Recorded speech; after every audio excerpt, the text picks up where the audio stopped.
एका नातेवाईकांना दाखवायसाठी म्हणून आली होती. तिला बरीच वर्ष झाली मान दुखी होती.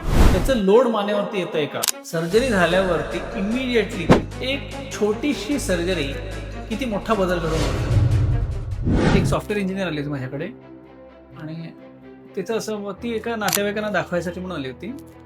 आणि जसं नातेवाईक विचारतात ना की पेशंट सोबत आलं तर त्यांना काही प्रॉब्लेम असेल तर ते सुद्धा शेअर करतात, तसं तिने शेअर केलं की तिला बरीच वर्ष झाली मान दुखी होती आणि वरची पाठीचा वरचा भाग दुखत होता. आणि तिने बऱ्याच ऑर्थोपेडिशियनना कन्सल्ट केलं होतं. MRI CT स्कॅन मानेचं सगळं काढलं होतं, एक्सरे काढून बघितले होते आणि त्याच्यात काहीच असं सर्जिकल प्रॉब्लेम किंवा सर्जिकली करेक्टेबल प्रॉब्लेम काही सापडत नव्हता. तर तिला एक असा विचार होता की बाबा तिचा ब्रेस्टचा साईज जरा जास्त होता आणि तिला वाटत होतं की ही छाती जास्त वाढीव असल्या कारणानं त्याचं लोड मानेवरती येतंय का, अशी तिच्या मनात एक शंका होती. आणि तिला फक्त ते शंकाचं निरसन करून घ्यायचं होतं. मग कुणाला विचारायचं तर प्लास्टिक सर्जनला विचारू शकताय असं एक तिला म्हणजे गुगलवरती वगैरे ChatGPT वरती तिला सांगितलं की प्लास्टिक सर्जनला कन्सल्ट करा म्हणून तिने मला जसं जाता तसा प्रश्न विचारला.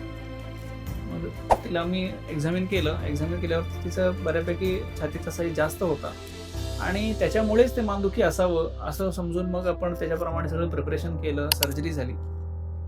सर्जरी झाल्यावरती immediately on first post of day surgery झालेल्या दुसऱ्या दिवशी ती म्हटली की माझी मानदुखी गेली. तर कसं असतं की जेव्हा छाती वाढते तर साधारण एक अर्धा किलो 1 किलोनी ती छाती वाढते आणि जेव्हा आम्ही सर्जरी करून ती साईज कमी केली तर तिच्या दोन्ही बाजूचं म्हणजे एकेका बाजूला एक 750 ग्राम 750 ग्राम एवढा टिश्यू आम्ही काढून टाकला.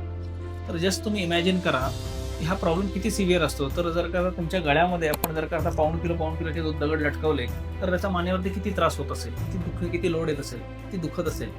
तर तशा प्रकारे अशा पेशंट्सना दुखत असतं आणि वर्षानुवर्ष ते सहन करत असतात. आणि ही जी लेडी होती ती मला सांगितली की गेली 9 वर्ष तिला हा प्रॉब्लेम होता आणि कोणीच डायग्नोज करू शकलं नाही आणि तिला प्रॉपर गायडन्स मिळाला नाही.